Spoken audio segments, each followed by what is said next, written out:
स्वागत है आपका अपनी class exam study with you में। बच्चों, अभी तक जो है हम लोगों ने काफ़ी सारे इंपॉर्टेंट क्वेश्चन डिस्कस कर लिए हैं। ठीक है, हम लोग जो है क्लास 11th की इकोनॉमिक्स के क्वेश्चन पेपर की तैयारी कर रहे हैं। ठीक है, जो ही क्वेश्चन पेपर आपका 14 मार्च के दिन होने वाला है उसका लगभग पूरा सिलेबस करवाने वाला हूँ मैं आपको। ठीक है, तो मैं आप लोगों के लिए डेली जो है चैप्टर वाइज इंपॉर्टेंट क्वेश्चन लेकर आ रहा हूँ।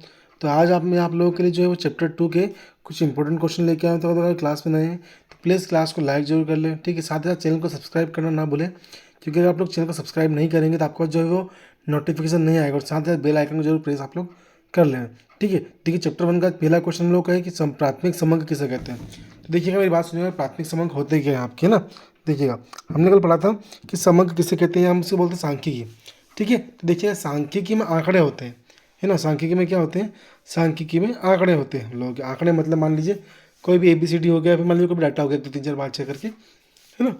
तो हम लोग क्या करते हैं, उनको कि जमाते हैं, है ना। मतलब व्यवस्थित क्रम में जमाएंगे उसको, या फिर उसको विशिष्ट तरीके से हम उसको प्रस्तुत करेंगे, है ना।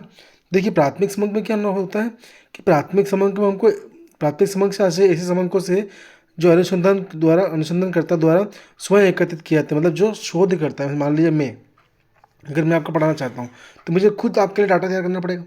मतलब मैं आप लोगों के लिए डाटा लेके आऊँगा, डाटा क्या आप लोगों के लिए प्राथमिक समंक है। मतलब मैं अनुसंधान करता आप लोगों के लिए जो भी चीज़ें लाने वाला हूँ, तो उसके पहले मुझे खोज करनी पड़ेगी। ठीक है, अनुसंधान करना पड़ेगा उसके ऊपर। ठीक है, कुछ उनको लाना पड़ेगा डाटा आप लोगों के लिए, तभी जाकर मैं आपको पढ़ा पाऊंगा। ठीक है, तो प्राथमिक समंक वही होते हैं क्या, कि जो अनुसंधानकर्ता द्वारा, मतलब किसी खोजकर्ता द्वारा स्वयं खोज जाते हैं, उसको क्या बोलते हैं हम लोग, उसके प्राथमिक समंक कहते हैं। प्राथमिक समंक मौलिक होते हैं। मौलिक क्यों होते हैं, मौलिक इसलिए होते हैं वो, क्योंकि अगर प्राथमिक समंक अगर आपके पास नहीं होंगे तो आप उनको सरल या कठिन उसको हम जांच नहीं कर पाएंगे उनकी।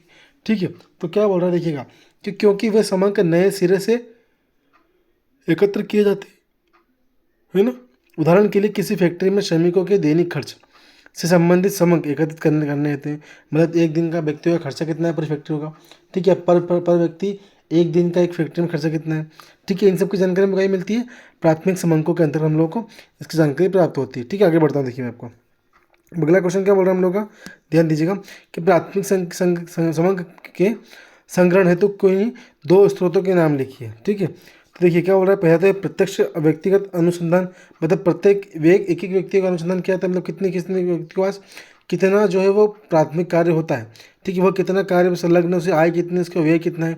ठीक है, तो क्या है कि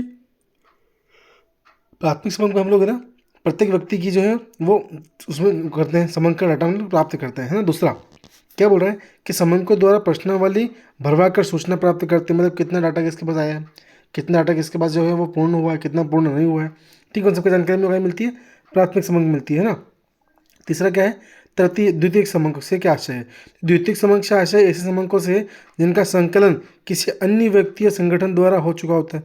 ठीक है, और अनुसंधानकर्ता द्वारा केवल उनका प्रयोग किया जाता है। मतलब तो द्वितीयक समंक वो होते हैं, देखो मेरी बात सुनो, पहले प्राथमिक में तो अपने जो है वो आंकड़ा डाटा प्राप्त कर लिया। अब द्वितीयक में वो है कि आपको सिर्फ उसके ऊपर काम करना है। मतलब जो प्राथमिक आपको मिला है ना, आपको दूसरे में उसके उस पर क्या करना है, केवल काम करना होता है। उसको क्या बोलते हैं हम लोग, द्वितीयक समंक बोलते हैं ना हम लोग। फिर देखिए द्वितीयक आंकड़े से क्या आशय है। द्वितीयक आंकड़ा क्या होता है, देखिए ध्यान दीजिएगा। देखो द्वितीय क्या बोल रहा है कि द्वितीयक आंकड़े किसे कहते हैं। तो क्या बोल रहा है, अंतर्राष्ट्रीय प्रकाशन, सरकारी प्रकाशन, अर्ध सरकारी प्रशासन, अनुसंधान संस्थाओं की प्रकाशन, पत्र पत्रिका एवं व्यवहारिक संस्थाओं के प्रकाशन से कई में आते हैं। ये सब द्वितीय आंकड़ों में के स्रोतों में आते हैं। ठीक है, फिर इसके बाद क्या अगला है कि राष्ट्रीय न्यायदर्श सर्वेक्षण संस्था, ठीक है, नेशनल सैंपल सर्विस ऑर्गेनाइजेशन की स्थापना कब हुई थी। तो क्या बोला कि राष्ट्रीय न्यायदर्श सर्वेक्षण संस्था NSSO की स्थापना 1950 में की गई थी। कब की गई थी, 1950 में। इसका हिंदी नाम क्या है, तो राष्ट्रीय न्याय दर्शन सर्वेक्षण संस्थान। ठीक है, वर्तमान समय में यह तथ्य एकत्रीकरण की प्रमुख संस्था है। ठीक है, मतलब ये प्राथमिक समंक डाटा एकत्रित करती है। कौन, राष्ट्रीय न्याय दर्शन सर्वेक्षण संस्थान। ठीक है, ये कौन सी है आपकी, ये प्राथमिक डाटा को एकत्रित करती है, मतलब प्राथमिक समंकों को जो है वो लेकर आती है, अनुसंधान करती है। ठीक है, और देश की सांख्यिकी व्यवस्था में इसका विशिष्ट स्थान है। ठीक है, अगला क्वेश्चन देखते हैं। अगला क्वेश्चन क्या बोल रहा है हम लोग का, कि जनगणना से क्या आशय है। क्या बोला अगला क्वेश्चन हम लोग का, कि जनगणना से क्या आशय है।